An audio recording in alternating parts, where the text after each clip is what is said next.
جس آزمائش کو تم سزا سمجھ رہے ہو اسی کے بدلے اللہ مل گیا تو کیا کرو گے؟ سجدے سے اٹھتے ہی اچانک وہ گمان حقیقت بن کر تمہارے سامنے آ گیا تو کیا کرو گے؟ چھوڑ رہے ہو نا امید ہو کر جس دعا کو اسی سے معجزہ ہو گیا تو کیا کرو گے؟ یہ راتوں کو اٹھ اٹھ کر نمازوں میں رونا تمہارا اللہ کو راضی کر گیا تو کیا کرو گے؟ اللہ کی رضا کے لیے ہاری گئی بازی جیت میں پلٹ گئی تو کیا کرو گے؟ جس زخم پہ خفا ہو تم اللہ سے وہی اللہ کو سب سے پیارا ہوا تو کیا کرو گے؟ جو رکاوٹ ہے اسی کو اللہ نے تمہارے لیے وسیلہ بنا دیا تو کیا کرو گے؟ جسے مایوسی میں گزار رہے ہو وہی قبولیت کا لمحہ ہوا تو کیا کرو گے؟ جسے اپنا اختتام سمجھ رہے ہو اللہ نے اسی کو نیا آغاز بنا دیا تو کیا کرو گے؟ جسے ناممکن سمجھ رہے ہو وہی نصیب اللہ نے بدل دیا تو کیا کرو گے؟ سجدوں میں بہائے گئے آنسو دلیل ہیں کہ اللہ اب دعائیں قبول کرنے والا ہے۔ تمہیں اپنے کون تک لانے کے لیے بس وہ ناممکن سے گزار رہا ہے۔ یقین رکھو تمہارا اللہ اب تم تک اندیکھے ذریعوں سے مدد بھیجنے والا ہے۔ فکر نہ کرو، اللہ نے تمہارے لیے تیار کر رکھے ہیں حیرت انگیز موج سے، تم قریب رہ سکو اس کے، بس اس لیے وہ دینے میں وقت لگاتا ہے۔ تمہیں اپنے کون تک لانے کے لیے بس وہ ناممکن سے گزار رہا ہے۔ بنا رکھے ہیں تمہارے لیے ممکن کے ان گنت وسیلے اس نے۔ اسے معلوم ہے اس کا بندہ مسکراہٹوں میں درد چھپا رہا ہے، رابطہ نہ ٹوٹے تمہارا اس سے، اس لیے انتظار بڑھا رہا ہے۔ وہ جانتا ہے اس کا بندہ کب سے جھولی پھیلائے اسے منا رہا ہے۔ اللہ کو محبت ہے تم سے، اس لیے وہ تمہیں آزما رہا ہے۔ دعائیں اللہ نے تمہیں کون سے نوازنے کے لیے بنائی، کیونکہ دعائیں اللہ نے اپنے لکھے ہوئے نصیب سے بھی معتبر بنائی۔ جو نصیب میں نہیں، دعائیں ان لا حاصل چیزوں کے لیے بنائی گئی، اس لیے تب بھی مانگو جب ملنے کا کوئی بھی ذریعہ نظر نہ آئے۔ نصیب کا لکھا ہوا تو دعاؤں کے بغیر بھی مل جاتا ہے۔ دعائیں تمہیں قبولیت کی دلیل دینے کے لیے بنائی گئی ہیں۔ دعائیں اللہ کی نا کو ہاں میں بدلنے کے لیے بنائی گئی ہیں۔ دعائیں برے کو بہتر بنانے کے لیے بنائی گئی ہیں۔ دعائیں ناممکن سے ممکن کے وسیلے نکالنے کے لیے بنائی گئی ہیں۔ دعائیں معجزوں کے لیے بنائی گئی ہیں۔ جس کے اختیار میں ہے ارض و سما، اس کے معجزوں سے پھر نا امید ہونا کیسا۔ اللہ کو سونپ دیا ہے جب سب تو پھر نصیب کا ڈر کیسا۔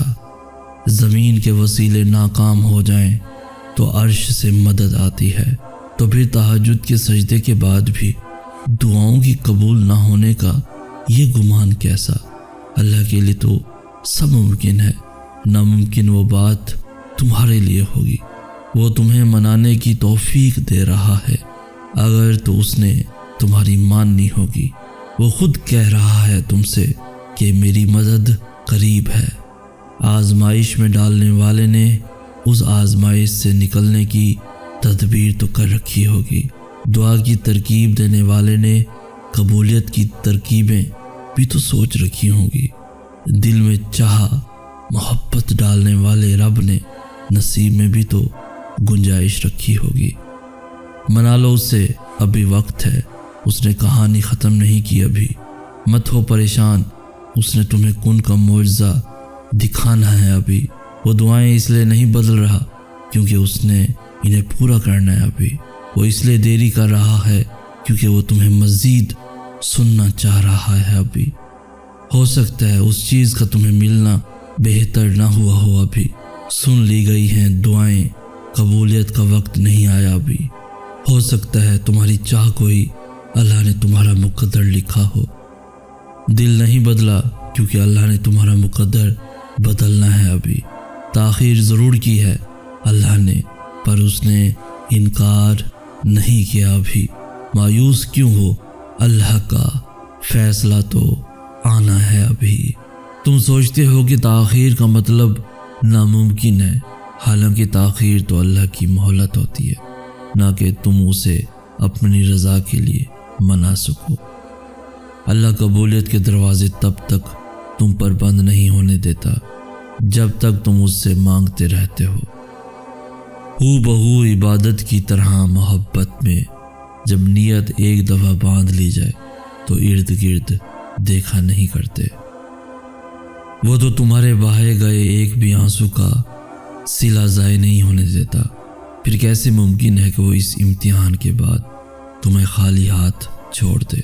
جو معاملات تمہاری دسترس سے باہر نکل جاتے ہیں انہیں اللہ اپنی دسترس میں سنبھال لیتا ہے۔ دعائیں تو پھر ان چیزوں کے لیے ہی ہیں جو دسترس سے نکل جاتی ہیں، بس ایک صدا کی بات ہوتی ہے اور ہر کھوئی ہوئی چیز واپس مل جاتی ہے۔ تمہاری دعائیں ہی تمہارا مقدر ہوتی ہیں اور دعاؤں کا لکھا تو نصیب بھی نہیں ٹال سکتا۔ جو بے جان کہانی میں پھر سے جان پھونک سکتی ہے وہ تمہاری دعائیں نہیں ہیں تو اور کیا ہیں؟ ناممکن سے ممکن تک کا جو فاصلہ ہے وہ بس اتنا سا ہے جتنا تمہارے ایک ہاتھ کا دوسرے ہاتھ سے ہے، اور کبھی کبھار تم اتنے سے فاصلے کو بھی دیکھ نہیں پاتے ہو کیونکہ تمہارے تخلیق کردہ وسوسے اور تمہاری التجاؤں کے رد ہونے کا خوف تمہارے یقین پہ اتنا حاوی ہو جاتا ہے کہ تم بھول جاتے ہو کہ کوئی ہے جو تمہیں کبھی بھولنے والا نہیں۔ دعاؤں کی طاقت کی انتہا تو یہ ہے کہ اللہ خود اپنے لکھے ہوئے نصیب کے باوجود بھی تمہاری رضامندی کا انتظار کرتا ہے کہ جو تمہیں پسند نہیں اسے اپنے مطابق جتنی دفعہ بھی چاہو بدل لو۔ وہ تو چاہتا ہے کہ تم اس سے مانگو اور وہ تمہاری پسند کو پسند کر لے۔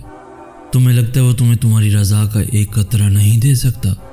جس کی دسترس میں 7 سمندر ہیں تو پھر جس کی ذات اتنی لامحدود ہے کہ 2 جہانوں میں بھی نہ سما پائے، اس سے محدود دعائیں کیسی؟ وہ مانگو جو پانا چاہتے ہو، پھر یہ مت دیکھو کہ وہ تم پا سکتے ہو یا نہیں۔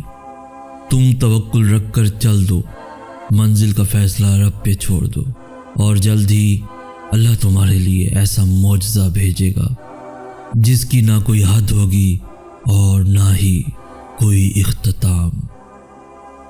وہ تو تمہارے بہائے گئے ایک بھی آنسو کا صلہ ضائع نہیں ہونے دیتا، پھر کیسے ممکن ہے کہ وہ اس امتحان کے بعد تمہیں خالی ہاتھ چھوڑ دے؟ جو معاملات تمہاری دسترس سے باہر نکل جاتے ہیں انہیں اللہ اپنی دسترس میں سنبھال لیتا ہے۔